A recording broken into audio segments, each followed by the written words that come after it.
Əli Kərimlinin ailəsi vasitəsilə ictimaiyyət üçün açıqlaması ilə tanış olaq. Sonra isə siz sərbəstsiniz, öz fikirlərinizi, şərhlərinizi burada şərh yerində bildirə bilərsiniz. Əli Kərimli bildirib.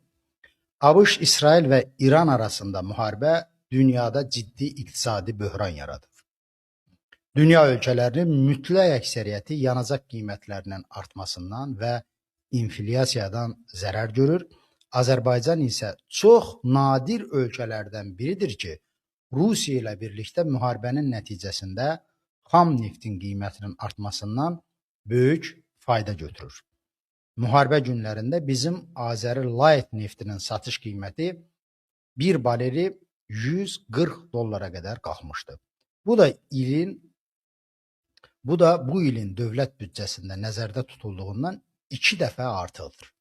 Təqribi hesablamalar ilə bu müharibə müddətində Azərbaycan xam neftinin qiymətinin artmasından 2 milyard manatdan artıq büdcədə nəzərdə tutulmamış əlavə gəlir əldə etdi. Amma hətta dövlət televiziyalarından da məlum olur ki, dünyadakı qiymət artımının mənfi nəticələri Azərbaycana da şamil olunur. Azərbaycanda da qiymət artımları davam edir. Neftin qiyməti qalxsa da onun artımı xalqa çatmır. Düzdür, əvvəllər də neftdən ölkəyə 100 milyardlarla dollar qazanc gəlib və bunun xalqa birbaşa faydası az olub. Amma indi vəziyyət daha pisdir. Sosial vəziyyət həddən artıq ağırdır. Hakimiyyət heç olmasa indi bu müharibə nəticəsində baha qiymətə satdığı neftdən əldə etdiyi əlavə gəlirləri ehtiyacı olan təbəqələrə yönəltməlidir. Bir ölkədə ki, hələ də müharibə veteranları 80 manat müavinət alır, qazilər sosial problemlərə görə intihar edir, milyonlarla insan işsizdir, orada tam təsadüfən nəzərdə tutulmamış və heç bir əziyyət çəkmədən əldə edilən milyardlar xalqın ehtiyacı olan hissəsinə xərclənməlidir. Yer gəlmişkən, bu gəlirlər davam edəcək. Çünki neftin qiyməti tezliklə sabitləşməyəcək. Qarşıdakı aylarda Azərbaycan milyardlar qazanacaq. Üstəlik, qaz satışından da qazanc əldə edəcək. Yəni, bunlar hamısı büdcədə əlavə vəsaitlər yaradacaq.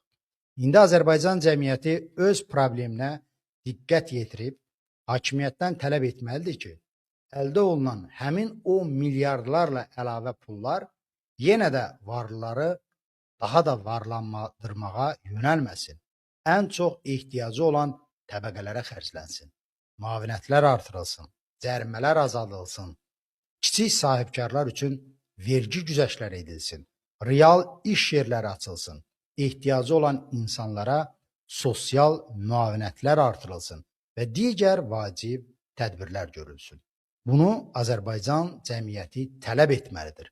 Hazırda müharibəyə görən bütün ölkələrin yaşadığı maliyyə çətinliyi fonunda ölkəmizin başına yağan milyardlar da buna qədər ki 100 milyardlar kimi gedər gəlməzə getməməli, xalqın ehtiyacına yönəlməlidir.